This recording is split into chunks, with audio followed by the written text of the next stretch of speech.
पापा मज्जपानाच संयमो अपमादोच धम्मेषु एतं मंगलम उत्तमम। हमने पिछले बार देखा था दानंच धम्मचर्याच यात कानंच संगो अनवज्जानि कम्मानि एतं मंगलम उत्तमम। अर्थात हम कर्म के ऊपर बात करने की कोशिश की थी, ताकि हम बौद्ध है और बौद्ध को कर्म समझना बहुत जरूरी है। नहीं तो कर्म के बारे में थोड़ा सा अपभ्रंश हो सकता है, भ्रम हो सकता है, संभ्रम हो सकता है। इसलिए हमने कोशिश की है, फिर भी पूरी तरह हम कर्म के बारे में नहीं बता पाए। जब हमारे वर्ग होते हैं, शिविर होते हैं, तो उसमें हम डिटेल चर्चा करते हैं। आज हम देखने वाले आरती वीरति पापा, बड़ा एक से एक महामंगल सूत्र में एक एक गाथा हमें बहुत दूर तक ले जाती है, निर्वाण तक पहुंचा देती है। इतना उसमें पावर है इन गाथाओं में। अब आरती विरति पापा कहते हैं तो क्या होता है? आरती विरति पापा मज्जपाना संयमो संयमो। तो यहाँ कहते हैं आरती, तो हमने आरती शब्द सुना है ना, कई बार सुना है।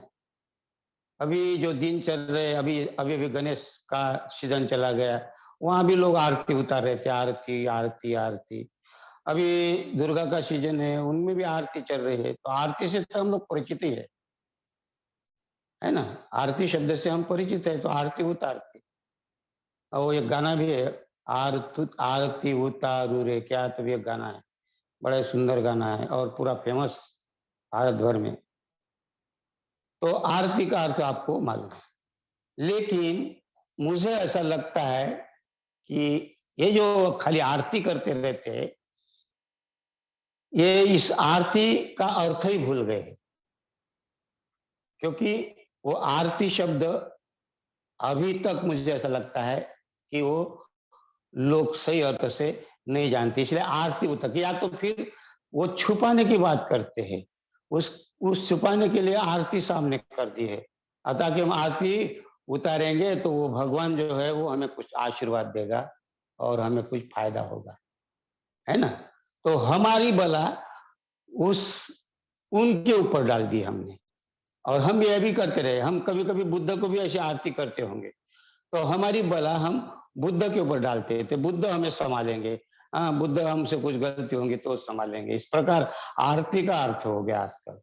दरअसल आरती का अर्थ जो था बहुत महत्वपूर्ण था, और वो बुद्ध ने इसीलिए कहा है। ये प्रधान सूत्र में भी आता है, बहुत महत्वपूर्ण शिक्षा में आता है। महामंगल सूत्र ये हमेशा कहने वाला सूत्र है, गृहस्थी जीवन के लिए बहुत ही ऊपर उठाने के लिए सूत्र है, उसमें आरती का है। दरअसल आरती शब्द नहीं है, वो है अरति, और अरति कहते कहते कहते कहते वो आरती हो गया, क्योंकि अरति से दूर गए लोग, क्योंकि वो रति में रहना, रति रति और अरति ये शब्द है। रति, रति माने क्या होता है? रति माने रमन करना, उपभोग करना, भोग करना, संभोग करना। रति का अर्थ होता है रमन करना। रति, मदन, इनकी कहानी बड़ी फेमस है। और अरति माने उससे दूर, इस से दूर है। तो अर्थी का अर्थ अरति, ये आरती हो गया, क्योंकि हमको दूर जाना नहीं चाहते हम। तो फिर क्या करना चाहिए? तो रति का आरती उतारो। हम रति माने वो जो कहते हैं उसमें राग में रहना, अर्थात प्रेम प्रकल्प में रहना, तृष्णा में रहना, लोभ में रहना। तो हमें ऐसा लगता है कि इसने दूर, तो अपनी बला डाल दो दूसरे के ऊपर, तो उनकी आरती उतारने लगे। जो भी करना है बाबू तू कर, हम तुमको आरती उतारते, हम आपसे दूर रहते। इस प्रकार वो रति को भूल गए और आरती को पकड़ रहे। तो अरति का अर्थ होता है, सही मायने से रति का अर्थ होता है छोड़ देना। रति माने छोड़ना, और विरति का अर्थ होता है संपूर्ण, पूरी तरह से छोड़ देना, परिपूर्णता से छोड़ देना, कुछ भी लवलेस नहीं रहे। तो रति का अर्थ होता है छोड़ देना, एक एक बात छोड़ देना। जैसे कि अभी आपको बहुत सारे शौक है, तो एक एक छोड़ देना। और विरति का अर्थ पूरी तरह से निर्दोष हो जाना। अने रति अर्थात दरअसल ये रति शब्द आया है, बताऊंगा मैं आपको। तो वो रति शब्द है छोड़ देना, और विरति है मैंने परिपूर्णता, अने पूरी तरह से संपूर्ण छोड़ देना, बिल्कुल लवलेस नहीं रखना। और इसको कहे आरति विरति पापा। पापा माने क्या है? पाप माने पापा, ये भी बहुत बुद्ध धर्म में कुछ शब्द ना बड़े महत्वपूर्ण है, जिससे हम बहुत दूर तक गए थे। और आजकल पापा किसको कहते हैं हम? पापा किसको कहते हैं? तो पहले पापा को क्या कहते थे? बा कहते थे, बाबा। है बाबा, कितना सुंदर शब्द होता है। बा का अर्थ ही होता है माँ। गुजराती में बा जो बोलते हैं उसको माँ को कहते हैं बा। और जब बच्चा पैदा होता है तो वो पहले शुरुआत करता है माँ माँ माँ। तो माँ का अर्थ क्या हो गया? माँ को पकड़ लिया हमने माँ। और फिर बा, दूसरा बा, माँ बा, ऐसा शब्द था। लेकिन ये शब्द अच्छे नहीं लगे। ये पापी है करके पापा को पापी है, तो ये पापा कहते हैं तो पापी आ जाओ, पापी आ जाओ। हाँ? और अंग्रेजी में तो और भी बुरा हाल कर दिया इस शब्द का, पापा का। उन्होंने डेड कर दिया, ये मरा हुआ आ रहा। डेड, डेड मैंने मरा हुआ है। तो इस प्रकार के शब्द निर्माण किए हमने। कितने कितने अच्छे शब्द किए निर्माण हमने मनुष्य ने, कि पापा कहना मतलब पाप, और डेड कहना मैंने मरा, और असली शब्द से दूर जाना चाहते हैं हम। तो माँ का अर्थ होता है नहीं। बुद्ध धर्म में पाली में माँ, माँ माने नहीं। माँ कंची दुख मागमा, दुख से दूर जाना, मना करना। माँ माने मना करना, नहीं। कोई भी शब्द माँ अगर आता है तो नहीं, अर्थात जब बच्चा पैदा होता कि नहीं नहीं मैं नहीं करूंगा कुछ भी, मैं निर्मल हूँ, निर्दोष रहना चाहता हूँ। लेकिन हम माँ माँ करते करते बोलते हैं माँ माँ, और लेकिन फिर धीरे धीरे बच्चा पैदा पैदा होता है, बड़ा होते जाता है, तो फिर उनके ऊपर हम सब डाल देते हैं, लोभ द्वेष जो भी आता है, और वो माँ कहते रहता है, और वो द्वेष लोभ उनके अंदर आ जाता है। तो माँ माने नहीं लूंगा मैं, ना नहीं लोभ करूंगा, नहीं तृष्णा में रहूंगा, हाँ, नहीं संभोग में रहूंगा, मुझे नहीं चाहिए कुछ भी, ना सिगारेट पीऊंगा, ना बीड़ी पीऊंगा, ना तम्बाकू। माँ माने नहीं, नहीं करूंगा। शुरुआत माँ से ही होती है, बच्चा जब रोता है तो माँ। लेकिन हम कहां से कहां तक गए? तो बुद्ध यहाँ क्या कहते हैं? अरति वीरति पापा। अरति का अर्थ होता है आकर्षण। जो आकर्षण है, कौन सा आकर्षण है? अब आकर्षण शब्द कितना सुंदर महत्वपूर्ण है। बुद्ध ने ये आकर्षण शब्द रति, रति माने आकर्षण। कैसा आकर्षण? तो ये जो हमारे काम में हम लिप्त रहते, काम भोग में ज्यादा लिप्त रहते, हमारा जो रास होने का, बुद्ध धर्म रास होने का एक कारण ये भी है। उन कारणों में से ये जो एक कारण है आकर्षण, इसके कारण भी बुद्ध धर्म का रास हुआ है। हाँ, खास करके भिक्षु, भिक्षु के लिए बहुत ही अच्छा ये शब्द था। हाँ, अरति विरति पापा। और खास करके भिक्षु के लिए, तो हम लोग के लिए भी था, लेकिन भिक्षु के लिए ये था। इसलिए था ये शब्द, रति शब्द इसलिए था अरति, क्योंकि अगर भिक्षु एक कोई सन्यास लेता है तो चिवर हो या सन्यासी कपड़े पहनता है, लेकिन अंदर उसके अंदर क्या रहता है? अंदर वो कपड़े के समान नहीं रहता है। हाँ, वो अगर जंगल में भी जाता है तो उसको घर की याद आती है कि मैं क्यों छोड़ दिया हूँ। हाँ, अच्छी पत्नी थी, अच्छा मकान था, सब कुछ था, मैंने क्यों छोड़ दिया हूँ। कपड़े से हमें जो साधु सन्यासी घूमते ना, हम देखते हैं ये सन्यासी साधु घूमते हैं, लेकिन अंदर उनके वो आकर्षण चलता रहता है, वो दिखाई नहीं देता। हमें तो लगता नहीं ना साधु बाबा है, अच्छा महाराज है, उनके पैर पड़ना चाहिए, है ना, सन्यासी है, हाँ, दाढ़ी बढ़ाई है, कपड़े पहने अच्छे, लाल भगवे, हाँ, तो हमें क्या लगता है कि ये बहुत अच्छा है, उसका प्रणाम करो। भिक्षु को भी हम प्रणाम करते, चिवर को, चिवर पहना है, घरदार छोड़ा है, तो उनको प्रणाम करो। लेकिन उसके अंदर अगर देश है, अगर उनके अंदर अगर अभी भी काम भोग की वासना है, आकर्षण है महिला के प्रति, स्त्री के प्रति, तो ये रति में है और रति में नहीं है। और बुद्ध ने इसलिए कहा था कि आपको अरति होना पड़ेगा, आपको सारे आकर्षण से बाहर निकलना पड़ेगा। चिवर अगर आप धारण किए हैं तो आप सन्यासी बन गए, आप प्रवजा लिए, और प्रवजा ली है तो मन में ये बातें मत आने देना, आकर्षण ही मत आने देना। ये अगर इसमें अगर बह गए तो फिर आप सन्यासी नहीं हो, आप प्रवजित नहीं हो, आप खाली कपड़े से प्रवजित हुए हो, लोगों को दिखाने के लिए हो गए हो, अंदर से नहीं है। और इसीलिए बुद्ध कहते हैं, और इसलिए कहा है यस्स छत्ती सती सोता मना पस्स वना भूसा। बुद्ध बहुत सुंदर गाथा में कहते हैं, कृष्णा वग्ग में कहते, तन्हा वग्ग में क्या कहते हैं, यस्स छत्ती सती सोता, 36 स्रोत है, 36 धारा है। कौन सी? ये आकर्षण एक उसमें से एक धारा है। ये जो आकर्षण है, ये लोभ की, ये तृष्णा की जो धारा है 36, यस 36 सती सोता, सोता अने धार प्रवाह। तो 36 प्रकार की तृष्णा, तृष्णा की जो है 36 प्रकार की तृष्णा में से एक तृष्णा है ये अरति, और ये सभी तृष्णा से खतरनाक है। इसमें तो मनाप, मनाप शब्द आया उसमें, और मनाप शब्द बहुत ही पाली में महत्वपूर्ण है, बहुत लोगों को मालूम हो या ना हो।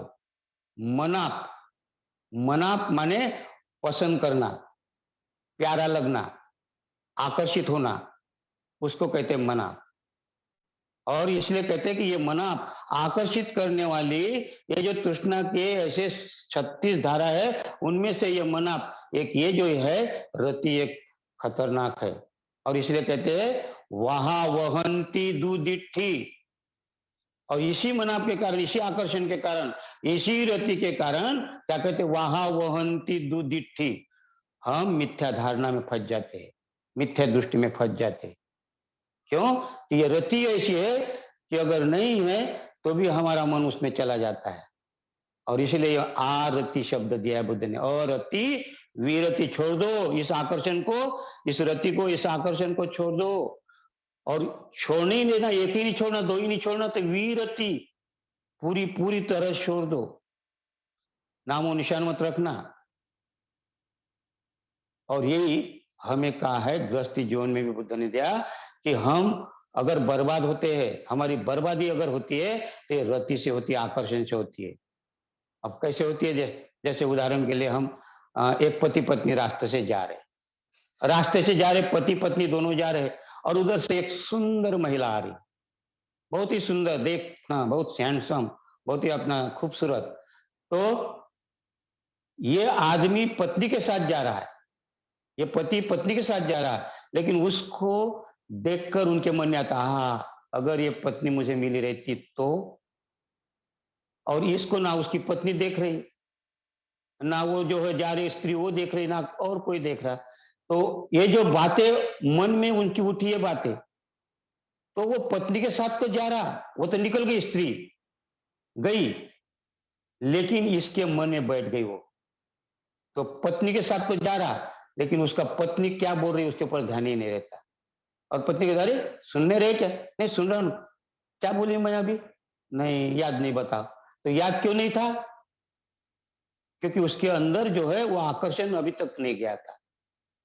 और फिर घर में पहुंचने के बाद भी उसको याद आता कितनी सुंदर स्त्री थी, कितना अच्छा था। हाँ? यही बात औरत के लिए भी है। अगर कोई अच्छा हैंडसम लड़का दिखा, जाते दिखा, उसको भी लगा हाँ ये अगर अच्छा मुझे पति मिलता तो कितना अच्छा होता। ये दोनों के लिए आकर्षण है, और दोनों एक दूसरे को नहीं बताएंगे। तो जो नहीं बताते, जो अंदर ही अंदर घूरते रहते हैं, उस आकर्षण को बुद्ध ने कहा रति। और ये रति खतरनाक होती है, बहुत बड़ी गंभीर बात कहते हैं बुद्ध यहाँ, लेकिन हम ऊपर से पढ़ते हैं। हाँ, महामंगल सूत्र ऐसे ही नहीं है, बहुत बहुत ही अच्छा वो शिक्षा प्रदान करते हैं हमें, कि वो कहते हैं कि अरति वीरति पापा, ये पाप है। ये जो है ना आकर्षण अंदर का, ये जो दिखाई नहीं देता, ये बड़ा पाप है। आपको पता नहीं, आपके मस्तिष्क में वो आलय विज्ञान में बैठ गया है वो, और वो पाप बैठ गया है तो उसको आप ये मत समझना कि मैं अभी 1-2 दिन के बाद भूल गया हूँ। वो कब आपका सामने आ जाएगा आपको पता नहीं चलेगा, क्योंकि आलय विज्ञान में वो स्टोर हो गया है। हर कोई बात स्टोर होती है। आलय विज्ञान 8 विज्ञान में से 8वां विज्ञान जो है वो आलय विज्ञान है। आलय माने उसमें सब स्टोर होता है। आप अच्छे कर्म करो वो भी उसमें स्टोर होता है, और अकुशल कर्म करो वो भी स्टोर होता है। और ऐसी नहीं, ये 1-2 बातें हैं ऐसी नहीं, जो सुबह से लेकर रात तक जो करते हैं वो सारा का सारा आपका स्टोर हो जाता है, जिसका आपको याद भी नहीं रहता है, हमें भी याद नहीं रहता है कि हमने क्या किया दिन भर। लेकिन वहां का जब बैंड खोलना पता चलेगा, जब आप ध्यान के द्वारा वो बैंड खुल जाएगा तो आपको अपनी हरकतें दिखाई देगी कि मैंने क्या कर्म किया। तब तक नहीं दिखाई देता है। इसलिए पाक वग्ग जो है 13 गाथा कहते हैं, उसमें 13 गाथा। और पाप वग्ग की गाथा पहले ही कहती है, अभितरेत कल्याणे पापा चित्तंग निवारये। क्या कहते हैं? अभितरेत कल्याणे। अगर कल्याण करना है आपको तो अभितरेत अर्थात फौरन, जल्दी से जल्दी, जितना जल्दी हो सके कल्याण की बात आ गई ना आपके अंदर तो कल्याण कर लो, वरना पापस्मी रमतो मनो। आगे क्या कहते हैं? अभितरेत कल्याणे पापा चित्तंग निवारये। पापा चित्तम निवारोए, अर्थात अगर आपको आपका कल्याण करना है तो आपके अंदर जो पाप, चित्त में जो पाप मलिन हो गया है, चित्त मलिन हो गया है, गंदा हो गया है, तो उसका निवारण करो। निवारण आने उससे पहले मुक्ति पाओ, उसको नष्ट करो, नाश करो। किसको? अगर आपको कल्याण करना है तो जितने जल्दी हो सके कल्याण करना है तो पाप को पहले निवारण करो उसका, अर्थात मुक्ति पालो उससे, अंदर ही मत आने दो, फटकने मत दो। नहीं तो क्या कहते, ददंग ही सो करो तो पुयंग पापस्मी रमतो मनो। ये पाप जो है कब घेर लेगा आपको। पुण्य करते करते, पुण्य करते करते ही अगर आपने थोड़ा देरी लगाई तो किधर से पाप भर जाएगा आपके आसपास में आ जाएगा, पता ही नहीं चलेगा। जैसे खुली जगह है तो हम कहते खुली नहीं, कब हवा भर जाएगी आपको पता नहीं चलेगा। हाँ, आप हवा बाहर निकलना चाहते, लेकिन जैसे ही दरवाजा या कुछ खिड़की खुली रखी तो कब हवा भर जाएगी आपको पता नहीं चलेगा। इसी प्रकार आप, ये जो पाप है ये कब किधर से आएगा आपको पता नहीं चलेगा। और बुद्ध इसलिए कहते हैं कि क्या कहते हैं, दधंग। दधंग माने जितनी जल्दी, फौरन, बिल्कुल देरी मत लगाओ। ददंग ही सो करो तो पुण्यम। अगर आपके मन में पुण्य की बात आई ना, छोड़ो ही मत, करो करो। और नहीं, अगर जैसा उदाहरण के लिए आपके हाथ में अगर कहीं जा रहे हैं, कहीं जा रहे हैं और जैसे कि कोई यात्रा में या कहीं कहीं जा रहे, या कहीं बुद्ध की मूर्ति दिखी और आपको अगर लगेगा कि दान देना चाहिए, यहाँ कोई अनाथ बच्चे दिखे, कोई दान करने का मन होता है, तो तुरंत आपके पास जितना है, 1 रुपया 1 रुपया दो। और हाँ मत देखो कि घर में जाऊंगा नहीं इतना दूंगा, 10,000 या 5,000 या 100 रुपए वो दूंगा। जो है उसी समय दे दो, 1 रुपया तो 1 रुपया दे दो, 10 रुपया तो 10 रुपया दे दो।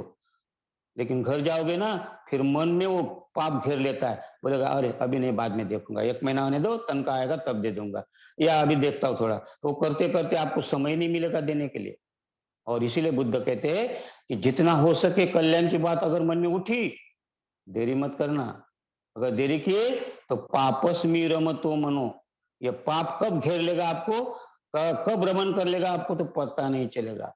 और इसीलिए पहली गाथा पापोग्ग में कही, ऐसी 13 गाथा कही है।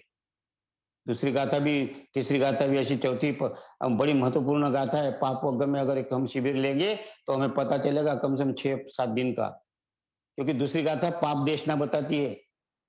पाप देशना कैसे कहते, पापंचे पुरुषो कैरा नतंग कैरा पुनंग पुना। क्या कहते हैं, पापंचे पुरुषो कैरा। अगर मनुष्य, ये मनुष्य कल्याण करने के लिए निकला है तो आप पापंचे पुरुषो कैरा नतंग कैरा पुनंग पुना। अगर आपसे कोई पाप हुआ, आप अच्छा रास्ता जाना चाहते हो, आप अपना विकास करना चाहते हो, तो आपके मन में अगर कोई पाप की बात आ गई और हो गया, चूक गए, तो उस गलती को बार बार मत करना बोलता है। न तंग कैरा पुनंग पुना, बार बार मत करना। अगर बार बार करोगे तो फिर तुम्हारा क्या, तो इसलिए कहते पापंचे पुरुषो कैरा न तंग कैरा पुनंग पुना, न तम्मी चंदंग कैराथ दुखो पापस्स उच्चयो। उच्चयो माने संग्रह होता है, संग्रह करना। अर्थात अगर आप चुप गए, अभी गलती हो गई, अगर उसके ऊपर ध्यान नहीं दिए, पाप देशना भी किए और बोलेंगे नहीं अच्छा होगा, तो दूसरे दिन भी गलती करोगे, तीसरे दिन भी करोगे, ऐसा गलती करते करते संग्रह हो जाएगा। आलय विज्ञान में संग्रह होते जाएगा कहते हैं। तो इसीलिए गलती एक बार अगर होती तो ठीक है, कोई बात नहीं, लेकिन वो गलती बार बार मत करो, वहां पाप देश ना करो। अब ये गलती नहीं करूंगा, लेकिन हम हमेशा कहते हैं, कबूली करते हैं नहीं, अब ऐसा नहीं करूंगा, और फिर बार बार करते हैं, है ना, गलती करते बार बार। वो एक कहानी सुनी होगी, एक लोमड़ी, हाँ, एक कहानी सुनी होगी को गांव में एक आता है, शेर आया कहता है ना, एक गांव का आदमी, और जाते तो शेर नहीं आता है, तो लोग बोलते हैं अरे झूठ बोला यार लड़का। फिर बाद में जाता है, दूसरे दिन शेर आ गया, दूसरे बार बोलते जाते हैं, ऐसे 3 बार करता है, तो तीनों बार शेर नहीं आता, चौथी बार सही में शेर आ जाता है। और अरे बचाओ बचाओ शेर आया, बचाओ बचाओ। उस समय सब लोग कहते कि नहीं है, ये लड़का झूठ बोलता है, और फिर वो शेर उसको खा जाता है। तो ऐसे ही हमारा दुख का पीछा करते, हम भी बार बार करते, हमें लगा क्या होगा, नहीं होगा, नहीं होगा, और एक दिन हमें पछाड़ने दे देते। इसीलिए बुद्ध कहते कि पाप से बचना, और यहाँ वही बुद्ध कहते कि आरती वीरति पापा मज्जपाना च संयम। हाँ? कितने अच्छे धम्म के ऊपर हमें ले गए, दुश्मन को भी हम माफ करते हैं, शत्रु को मैत्री भावना जब करते हैं हम, तो हम शत्रु को भी माफ करते हैं। बुद्ध के धर्म में ये मिलेगा, दूसरे धर्म में तो तलवार ही हाथ में। हाँ, लेकिन बुद्ध एक ऐसे विश्व में है कि वो मैत्री सिखाते हैं, और पाप से दूर, अकुशलता से दूर करने के लिए मैत्री बड़ी महत्वपूर्ण कहते हैं। इसलिए करना है क्या, ददंगी करो तो पुण्य, पुण्य करना है तो मैत्रीपूर्ण कर्म करना पड़ेगा। ओ, इसलिए कोई शायर कहता है कि तलवार से नहीं, हम ज्ञान से इंसाफ करते हैं। तलवार से नहीं, हम ज्ञान से इंसाफ करते हैं। त्रिशरण और पंचशील से दिल को साफ करते हैं। तलवार से नहीं, हम ज्ञान से इंसाफ करते हैं। त्रिशरण और पंचशील से दिल को साफ करते हैं। क्यों? क्योंकि हम बुद्ध के पुजारी है और बाबा के अनुयायी। क्यों? क्योंकि हम बुद्ध के पुजारी है और बाबा के अनुयायी, और इसीलिए हम दुश्मन को भी माफ करते हैं। नहीं तो देखे ना, आज पाप के जरिए में देखे बड़े अच्छे दिन आने वाले हैं कहते हैं, हाँ, और हम देख रहे कितना पाप कर रहे हैं। लेकिन हम बौद्ध है, तो हमें इस रास्ते में क्या करना पड़ेगा, अरति विरति पापा मज्जपाना च संयमो।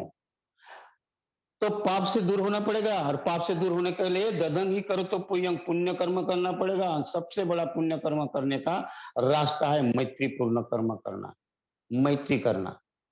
मैत्री बहुत जबरदस्त है, और ये मैत्री अगर आप करते हैं तो आप धीरे धीरे पाप से दूर हो जाते हैं।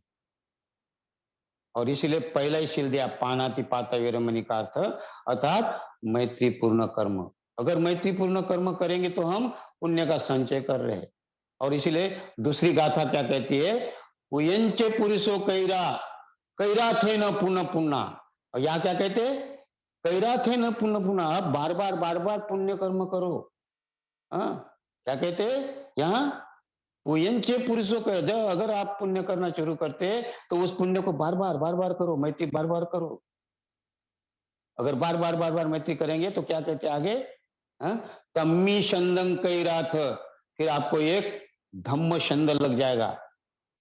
पहले इसमें कौन सा छंद लगता था, पापंच में कौन सा, काम छंद लग जाता है, और इसमें धम्म छंद, और धम्म के साथ में रहते फिर आप, तो पुयंचे पुरुषो कैरा, हाँ, कैरा थे न पुन्ना पुन्ना, बार बार करने से क्या कहते हैं? या फिर ये तम्मी शंदंग, तम्मी माने आप, तम्मी माने तुम, तो आपको धम्म छंद लग जाता है और पुण्य का संचय होता है, सुख की तरफ ले जाता है, जो सुख की तरफ ले जाता है। क्या कहते हैं? तम्मी छंदं कैरात सुखो पुयंच उच्चयो, सुख ही सुख मिलेगा आपको, क्योंकि आपका अब पुण्य का संग्रह हो रहा है आलय में।